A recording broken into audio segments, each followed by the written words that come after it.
You're watching Fugitive Red-Eye, and welcome to another episode of Takeshi Tuesdays. Today I'll be talking about Beyond Outrage, which is the sequel to the movie that I mentioned last week, Outrage. Beyond Outrage is a 2012 movie, which runs for 112 minutes, and it was released in the fall of 2012. Once again, it stars Takeshi as Otomo, who, as I had previously said, was stabbed in prison at the end of the previous movie, but ended up surviving.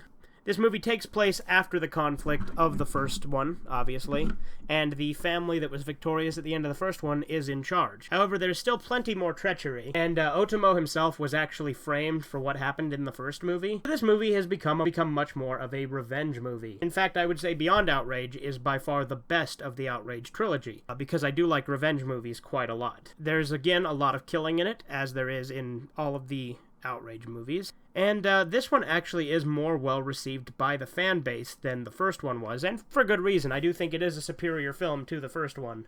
But yeah, it's just basically Takeshi's character, Otomo, going around and getting revenge and killing a lot of the lieutenants who framed him for the conflict in the first movie. Again, I don't want to spoil anything, so I won't go too in-depth on that, but it is a great movie, and it does have a decent amount of violence in it. It came out only 2 years after the first movie, but it takes place 5 years after, which ironically, Outrage Coda came out 5 years after this one.